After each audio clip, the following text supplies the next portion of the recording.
depuis les années Mitterrand, je pense que ça s'est beaucoup mis en place à partir de l'élection de François Mitterrand. Il y a eu, on va dire, une prise en main progressive de la France par le lobby sioniste, hein, qui s'est présenté dans un premier temps comme un lobby antiraciste dont le combat était de lutter contre la soi-disant résurgence de l'extrême droite qui était incarnée à l'époque par Jean-Marie Le Pen, que d'ailleurs François Mitterrand avait aidé à, comment dirais-je, à progresser au niveau médiatique en le faisant inviter dans des grandes émissions à la télévision. Et en fait, c'est ce prétexte de lutter contre la résurgence, soi-disant, de l'extrême droite, avec toujours une référence à l'époque hitlérienne et à l'époque de la collaboration, qui a permis, en fait, progressivement aux lobby sionistes français de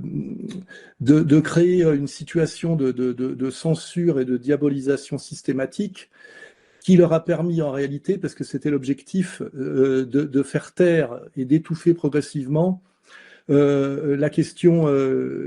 palestinienne, hein. C'est-à-dire que progressivement, les gens qui défendaient, comment dirais-je, les Palestiniens, justement sur une ligne anti-impérialiste, anticoloniale et antiraciste, se sont retrouvés progressivement traités non pas d'antisionistes, mais progressivement d'antisémites déguisés et progressivement amalgamés à des gens qui auraient été nostalgiques de l'époque de la collaboration et de même de l'époque hitlérienne. Et c'est cette espèce de manipulation qui s'est construite année après année à partir de 1980. Donc là, on est sur une séquence historique qui dure plus de 40 ans et qui fait qu'aujourd'hui,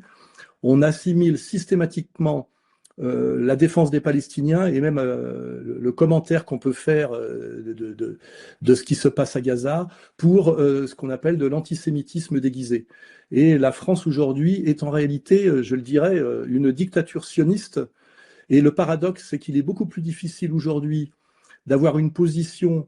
je dirais, de gauche sur le conflit israélo-palestinien qu'en Israël même. Il est plus facile aujourd'hui de produire un commentaire critique sur la politique de Netanyahou en Israël qu'en France. Et on est arrivé à un tel point de paradoxe, c'est que le parti issu de la gauche mitterrandienne qui s'appelle aujourd'hui LFI, et dont le représentant est Jean-Luc Mélenchon, aujourd'hui est diabolisé comme étant un parti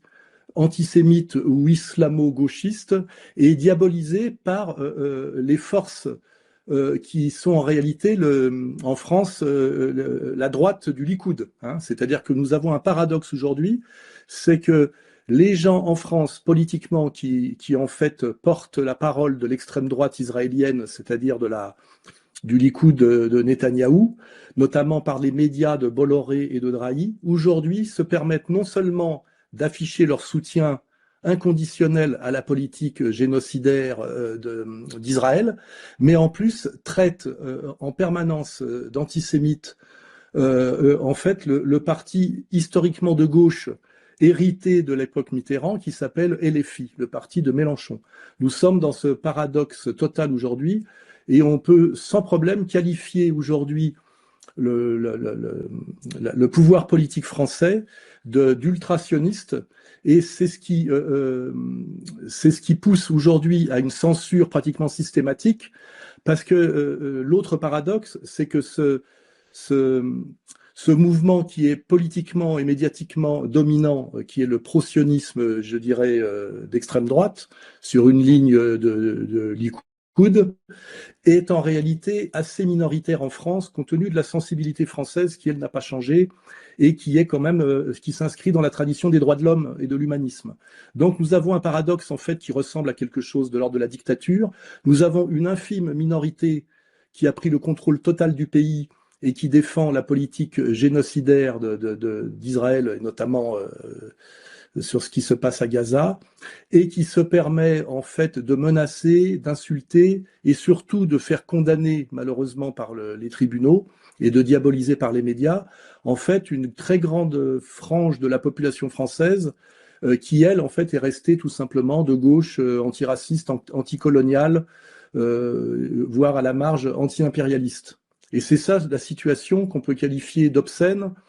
et c'est une situation dans laquelle je me retrouve pris. Ce qui fait qu'aujourd'hui, simplement parce que il se trouve que je suis à la tête du site de réinformation le plus important de France, qui s'appelle Égalité et Réconciliation, et que sur ce site, j'ai abrité pendant plusieurs années une émission qui s'appelle l'Axe de la Résistance et qui se contente de donner le point de vue iranien sur le conflit, sur les tensions proche-orientales. Ce simple fait, c'est-à-dire de contester qu'on soit obligé en France de prendre le parti d'Israël, notamment contre le parti de l'Iran, ce simple fait me vaut aujourd'hui d'être poursuivi par la justice française pour association de malfaiteurs dans un but de soutien au terrorisme. Et le parquet vient de demander contre moi dans un procès qui sera jugé en première instance le 26 du mois qui arrive, là, le 26 février, il est demandé contre moi 3 ans de prison ferme. 3 ans de prison ferme, simplement pour oser donner la parole à des intellectuels qui donnent le point de vue, on va dire, iranien et le point de vue non israélien sur la situation au Proche-Orient. Voilà exactement où nous en sommes aujourd'hui. Et ce qui fait de la France, je dirais, aujourd'hui,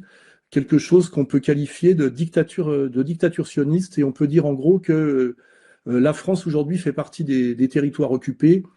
et que la liberté d'expression en France sur tout ce qui touche au Proche-Orient et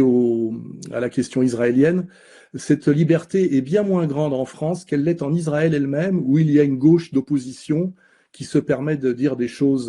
que nous ne pouvons même plus dire en France, enfin, sauf à risquer, comme je vous l'ai dit, la prison. Moi, je suis considéré par les médias sionistes français, qui malheureusement sont très puissants,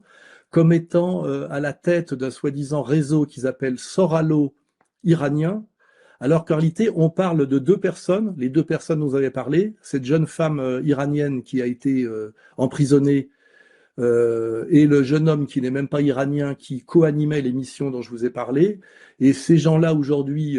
qui ont été détenus, le gouvernement français, en fait, a le projet de l'échanger contre 2 espions français actuellement retenus en Iran, je crois, à l'ambassade de France à Téhéran. Et que moi, qui ai simplement hébergé une émission qui analyse le conflit du Moyen-Orient, comme je vous l'ai dit, mais du point de vue non israélien, je suis désigné par les médias sionistes, mais qui sont les plus puissants aujourd'hui en France, comme étant le chef de file de ce qu'ils ont appelé, ils ont osé appeler ça une pieuvre iranienne, la pieuvre iranienne en France, alors qu'on le sait, les chiites en France ont très très peu de pouvoir. Déjà que les musulmans sunnites ont très peu de pouvoir en France, sauf si on parle du Qatar ou de pays comme ça, mais qui sont très liés en fait au pouvoir et aux puissances d'argent en France. On a ce paradoxe grotesque, c'est qu'on fait croire, difficilement d'ailleurs à la population française, qu'il y aurait un très puissant réseau pro-iranien chiite en France, alors qu'une analyse